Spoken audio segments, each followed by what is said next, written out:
बड़ा ही विलक्षण प्रसंग है। ध्यान देकर सुनने लायक यह प्रसंग है।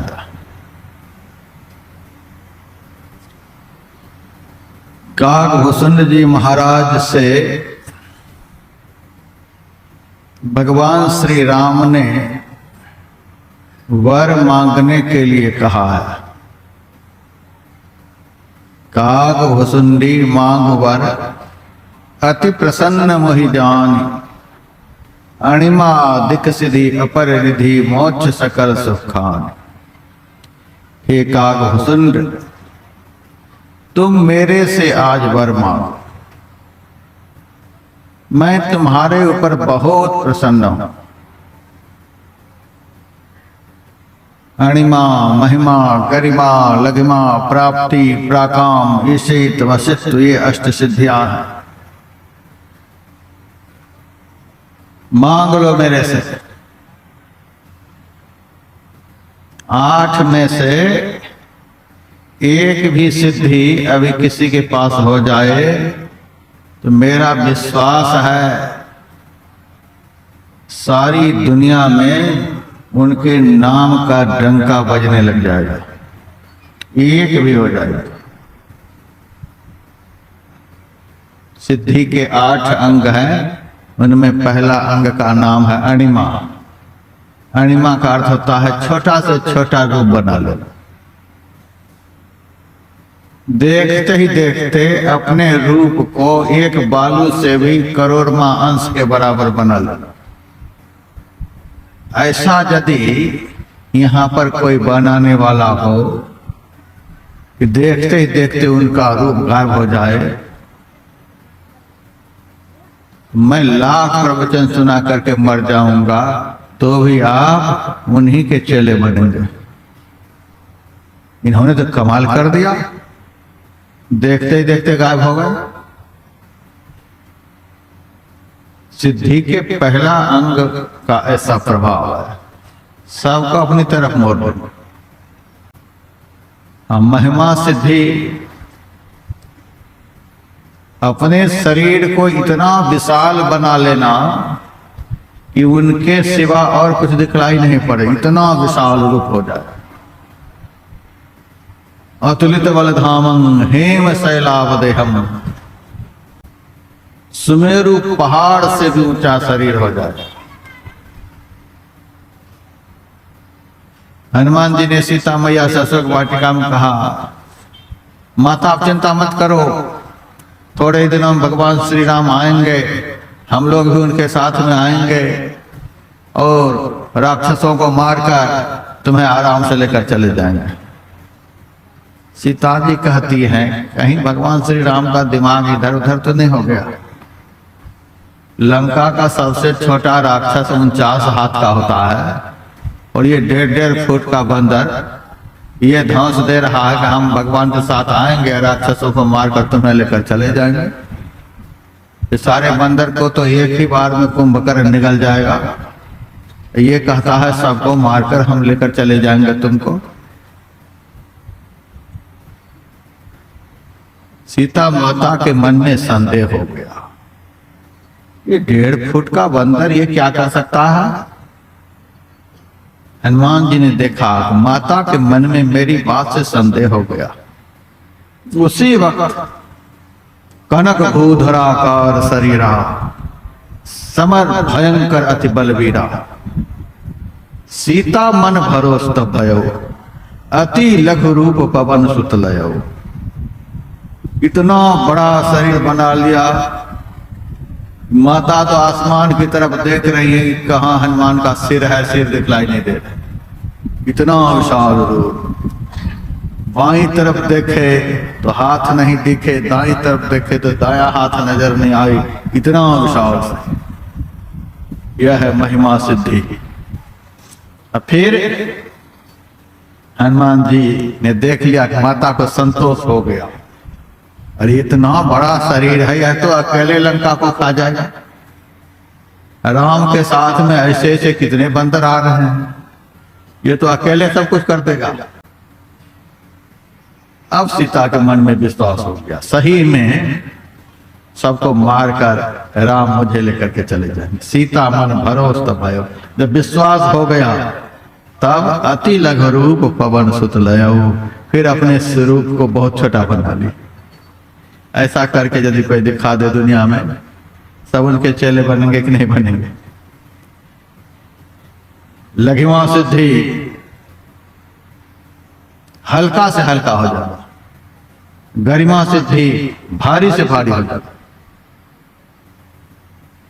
सहरसा जिला में बनगांव एक गांव है, शायद भारत में उतना ब्राह्मण किसी गांव में नहीं होंगे। उसी गांव में एक संत रहते थे, गोस्वामी लक्ष्मीनाथ परमहंस। सड़क के किनारे बैठे हुए थे, कुछ पहलवान आपस में लड़ भिड़ कर उसी रास्ते से गुजर रहे थे। सब एक से एक पहलवान बल के अभिमान में झूमते हुए जा रहे थे। सारे पहलवानों से गोस्वामी लक्ष्मीनाथ परमहंस बाबा ने कहा, अरे मैं उठ नहीं पा रहा हूं, बूढ़ा शरीर हो गया है, सब मिलकर थोड़ा सा मुझे उठा दो, खड़ा कर दो, सीधा कर दो। सारे पहलवान सोचते हैं ये बूढ़ा को उठाने में क्या लगेगा, अरे उठा दो इनको। एक पहलवान लगे, बूढ़ा उठे ही नहीं। दो लगे तो भी नहीं उठे, सारे पहलवान लग गए तो भी नहीं उठी। कैसा बूढ़ा है, तो गजब कर दिया।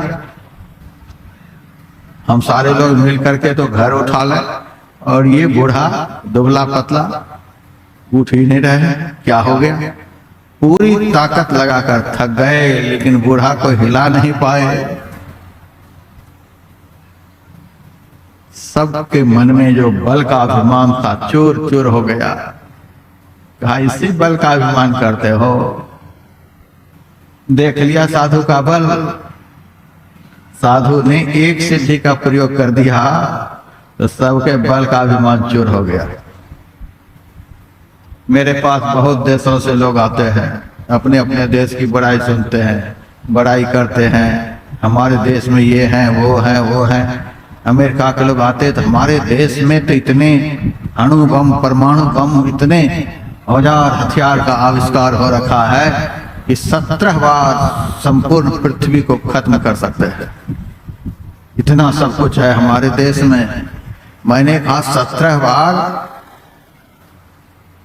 तुम लोग सारी पृथ्वी को खत्म कर दोगे, बना कितनी बार सकोगे? तब चुप हो गया। मैंने कहा तुम्हारे देश की ताकत बहुत कमजोर है, मिटा सकते हो, बना नहीं सकते हो। और हमारे देश के एक एक महात्मा में इतनी ताकत है कि अनंत बार सृष्टि को बना भी देंगे और मिटा भी देंगे। क्या बात करते हो? ऐसे ऐसे महात्मा हिमालय की कंदरा में घुस करके बैठे हुए हैं। एक बार त्रिनेत्र खोल देंगे तो सारा विश्व भस्म हो जाएगा। एक बार कृपा की दृष्टि से त्रिनेत्र खोल देंगे तो सारा विश्व हरा भरा हो जाएगा। इसी बल का अभिमान करता है। एक दुबला पतला बच्चा वहां से गुजर रहा था, उस बच्चे को बाबा ने बुलाया, अरे ये पहलवान में कोई ताकत नहीं है, अब तो उठा दो। तो उस बच्चे ने सोचा इतने बड़े बड़े पहलवान हार गए, हमको कह रहे हैं, अरे तुम उठाओ उठाओ, तुमसे हम उठ जाए। बच्चे ने जैसे हाथ लगाया कि बाबा जी तो उनके कंधे पर बैठ गए, हवा में बैठ गए कंधे पर। यह है लघिमा सिद्धि, हल्का से हल्का हो जाना, गरिमा भारी से भारी हो जाना। पहलवान की ताकत को फेल कर दिया, बच्चे का हौसला बुलंद कर दिया। भगवान श्री राम काकभूषण जिसे कहते हैं, काकभूषण अणिमा आदि सिद्धि तो आज मेरे से मांग ले। एक सिद्धि दुनिया में पूजनीय बना सकती है, और 8 के 8 सिद्धि किसी में आ जाएं वो दुनिया में कितने बड़े पूजनीय हो सकते हैं। लेकिन संत का पद इन सिद्धियों से बहुत ऊपर होता है। ये सिद्धियां जो हैं संत बनने में भारी अवरोध पैदा करने वाली। इन सिद्धियों से भक्ति का मार्ग अवरुद्ध हो जाता है। हमारे शरीर के अंदर में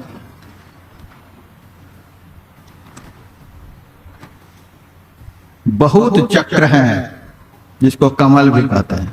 सबसे नीचे मूलाधार, फिर स्वादिष्ठान, फिर मणिपूरक, फिर अनाहत, फिर विशुद्ध, फिर अज्ञा चक्र, फिर सहस्रार चक्र, फिर त्रिकुटी चक्र, फिर भमर गुफा, शून्य, महाशून्य, सतलोक, सचखंड, अगमलोक, अलखलोक, ये सब हमारे भीतर के चक्र है। छठा चक्र का नाम आज्ञा चक्र। आज्ञा चक्र का भेदन करके कोई सहस्रार चक्र में अपने को पहुंचा दे। आज्ञा चक्र और सहस्रार चक्र के बीच में ही सातों स्वर्ग है। सब देवता इन्हीं दोनों चक्र के बीच में रहते हैं। देवताओं में सिद्धियां होती हैं, ये सारी सिद्धियां इन्हीं दोनों चक्र के बीच में। अब उससे आगे भी कितने चक्र है, त्रिकुटी है, शून्य है, महाशून्य है, भंवर गुफा है, सतलोक है, सचखंड है, अगम लोक है, अलख लोक है। ये 8 चक्र तो और बचे हुए हैं। सारे चक्र को जो पार किए हुए होते हैं वे 84 के चक्र को छुड़ाने वाले संत कहलाते हैं। ये सारी सिद्धियां जो हैं साधकों को ऊपर चढ़ने में व्यवधान पैदा करने वाली होती है। इसलिए पलटू साहब ने कहा, रिद्धि सिद्धि को देख देता है खाक उड़ाई। रिद्धि सिद्धि जब संत के सामने आते हैं धूल उड़ा देते हैं। भागो सामने से। साधकों के जीवन में व्यवधान पैदा करने वाली तो कहां से आ गई? भागो यहां से। और सुंदरदास जी महाराज की वाणी में है, धूली जैसो धन जाकी, सूली सो संसार सुख, भूली जैसो भाग देखे, अंत कैसी यारी है। पाप जैसी प्रभुताई, सांप जैसो सम्मान, बड़ाई बिच्छुन जैसी, नागिनी सी नाड़ी है। अग्नि जैसो इंद्र लोक, विघ्न जैसो विधि लोक, कीर्ति कलंक जैसी, सिद्धि सी ठगारी है। ये सिद्धियां जो हैं जैसे ठग मीठे मीठे बोल करके आदमी को मूर्ख बनाकर सब कुछ हरण कर लेते हैं, उसी तरह ये सिद्धियां जो हैं साधक की सारी साधना को प्यार दिखला दिखला करके हरण कर लेती हैं। सिद्धि से ठगानी है। वासना न कोई वाकी, ऐसी मति सदा जाकी, सुंदर कहता ही वंदना हमारी है। संत का पद सबसे ऊंचा होता है।